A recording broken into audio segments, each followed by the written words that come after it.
in Surah Al-Isra. Surah Al-Isra comes in the middle of the Qur'an, roughly. And what's the main story in Surah Al-Isra?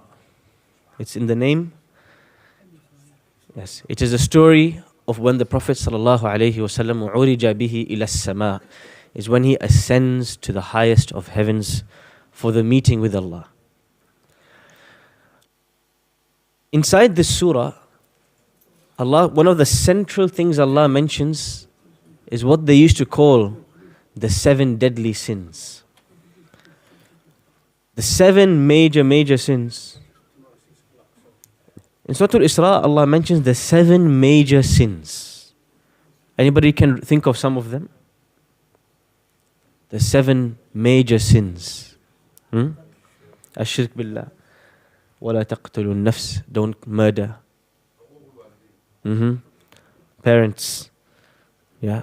Not to break the relationship with parents. Not to eat or to consume the wealth of the orphan. Yeah. Zina. These sins that Allah subhanahu wa ta'ala mentions in Surah Al-Isra, they have been emphasized and heavily emphasized in all the previous revelation that Allah subhanahu wa ta'ala sent down. From the Injil to the Torah to the Zabur, all the way to the Qur'an. And in this same surah, where Allah talks about the journey of the Prophet ﷺ to the heavens, and he talks about the 7 deadly sins, he talks about one moment that we will all experience in front of Allah. And the introduction to this, he tells us, إِنَّ هَذَا الْقُرْآنَ يَهْدِي لِلَّتِي هِيَ أَقْوَمُ. This Qur'an, it shows you the most straightest way, the straightest path. أَقْوَمُ مَاذَا? In Arabic, if I say أقوم, it's a comparative word. Something more straight. More straight than what? If I said to you, for example, my thobe is more dark, I have to give something to compare against, right? It's darker than yours. It's larger than yours. It's smaller than yours. If I'm comparing, I have to give something to compare against. So when Allah says this Qur'an guides to something straighter than, He doesn't say straighter than what? Aqwamu. He doesn't give the one it's compared against. Because it gives you a straighter path than anyone else can give you. There's no specific person to compare with, no specific road to compare with. Anybody who offers a road, a path, a guidance, a culture, other than the Qur'an, there's going to be some curve, something broken in that road. This is what Allah calls in Surah Al-Kahf, وَلَمْ يَجْعَلْ لَهُ عِوَجًا. There is nothing crooked, nothing wiggly in this path of the Qur'an guides to the straightest of paths. And now you understand the importance of the Qur'an in your life, the manual in your day-to-day life. Now what happens if I don't live by the Qur'an? If I don't avoid those 7 deadly sins? If I forget that I am on a constant journey to Allah? Many people, they don't realize the point of Surah Al-Isra. It's not to say that the Prophet ﷺ went to the heavens and he went to Allah. It is also to say that you and me, we don't realize, but we are constantly moving towards Allah. إِنَّكَ كَادِحٌ إِلَىٰ رَبِّكَ كَدَحًا فَمُلَاقِيهِ. You are moving towards Allah until you meet Him. The best way for me to explain this to you is like, you know, when you go to the airport or you go to a shopping center, you have the escalator. And then you have something else. It's like a conveyor belt. You stand and the belt is moving. So you are not moving, but you are watching yourself continuously move in a straight line. But you're not walking, you're not running, you're just standing there. That is the nature of this life. Even if we don't come close to Allah, if we stand still, time is taking us close to our meeting with Allah, whether we like it or we don't. Then Surah Al-Isra, the pinnacle of Surah Al-Isra, is this moment in which we meet Allah. وَكُلَّ إِنسَانٍ أَلْزَمْنَاهُ طَائِرَهُ فِي عُنُقِهِ. Allah says every person has some deeds tied to their neck. Is there something physical tied to your neck? No. But it gives you an image. When you go to the worst prisons in the world, the Supermax prison, the Guantanamo prison, the way they shackle a prisoner, they put something around their foot and they tie, there's a chain with metal tied around their neck so that they can't even move their head. They're shackled, they're trapped, they're imprisoned. This is how we will feel. But what's imprisoning us? What's shackling us? What's locking us? Our deeds. أَلْزَمْنَاهُ طَائِرَهُ فِي عُنُقِهِ. Our deeds, we are shackled around our neck, we can't move. You know when somebody has a neck injury and they wear this neck guard, you see them for a long time, they can't turn left or right, they're stuck. This is what happens. This is an image for you to realize our actions, the a'mal, the deeds that we do in this life, in this short life, they trap us on the Day of Judgment. وَنُخْرِجُ لَهُ يَوْمَ الْقِيَامَةِ كِتَابًا يَلْقَاهُ مَنْشُورًا. Allah says we will bring in front of them on the Day of Judgment a book which will be laid out open for them. Now, this is your book. This is my book. I wrote this book. You wrote this book. With every action we did in our life, this book was being written for us.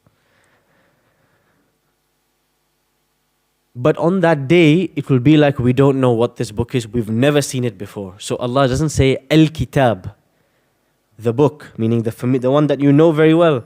He says Kitaban Nakira, because we are going to say, I have never seen this before. I've never seen these actions before. What's written in this? No, I never said that. Me? I never said that. I'm telling you. Go watch the replay. That wasn't me. We will deny what's in the book. Kitaban yalqahu manshura. And then, the worst of all, Allah will say, or it will be said to us, Iqra kitabak. You read what you wrote. Nobody needs to judge you today. You know how they say, don't judge me. Only God can judge me. Khalas al-yawm. Binafsik. Today you judge yourself. You don't need an external judge. Iqra kitabak. Read what is in your book. كَفَى بِنَفْسِكَ الْيَوْمَ عَلَيْكَ حَسِيبًا. You are enough to account yourself today. This is when the penny drops. This is when the mic drops. This is when you have that realization. I know what I did in my life. The good of it, the bad of it, and what's in the middle. Before anyone told me it was wrong, I knew within myself. بَلِ الْإِنسَانُ عَلَى نَفْسِهِ بَصِيرًا. The human being is well aware of themselves. No one needs to tell you. You know deep down what you did. But when you see that book of deeds, you will deny what is inside it. مَا لِهَذَا الْكِتَابِ. You say, what? What's wrong with this book? لا يغادر صغيرة ولا كبيرة إلا أحصاها. Every large deed and every small deed, microscopic deed, it's recorded everything. What's wrong with this book? ما لهذا الكتاب. You will say, I have no idea what's this. And in that moment, as you stand in front of Allah, we have to fast forward back to this moment in this life. The book is being written as we speak. The book, every day we write down one page of this book with our actions, with our looks, with our words, with our treatment of others, with our salah. Our book is being written by us. When someone authors a book, they sometimes spend 5, 10, 15 years to make sure it's the perfect thing that they publish. Imam al-Bukhari rahimahullah spent 16 years to write his Sahih, his authentic collection. 16 years for one book. But what was the advantage? He had a backspace, eraser, whiteout. You can go back, you can change what you wrote if you made a mistake. You can cross out the mistake, cross out the errors. But in the book that we write in this life, there is no going back on the pages. What has been done can never be refunded. What has gone can never come back. We only have one option. We only have one option, that is the option of Tawbah. To seek the forgiveness, the sincere repentance of Allah. And after that, when that option is gone, tell me, after which point in your life there's no option for you to return to Allah or repent or seek His forgiveness? Which moment in your life? 2 moments, death or when the sun rises from the west. If the sun rises from the west, no forgiveness now, that's it, game over. And if death comes, it's game over. And when it's game over, we will regret all the moments in our life in which we didn't seek the forgiveness of Allah. And we didn't prepare for this moment. Surah Al-Isra is saying to us, it is as though the surah is saying to us, if you want to go up, if you want to go in your journey towards Allah and attain closeness to Allah, then the most important thing you have to remember is the day in which you will stand in front of Him. You will be closest to Him. And your book will be in front of you. And you will be reading what you did. And you will be seeing murder, zina, the deadly sins. And you'll be realizing, if only I had avoided, if only I had seen. Nobody likes to watch a replay of their own life. Old cassettes, old recordings of their childhood. Wrong things they have done. Nobody likes to watch those things.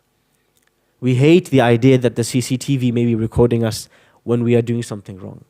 When we've had a fight in the street, when we've had an argument with the neighbor. We hate the idea that someone might pick this up and they might see what we've done. Now imagine, everything in our life will be played back to us in that moment. It is this moment that we have to prepare for. It is this moment that is the moment of accountability in front of Allah. It is this moment that we make dua that Allah subhanahu wa ta'ala eases for us. May Allah subhanahu wa ta'ala make us of those who enter paradise with no accountability. And may Allah subhanahu wa ta'ala forgive our many sins. May Allah subhanahu wa ta'ala remove the crimes in our book and replace them with beautiful deeds in front of Him.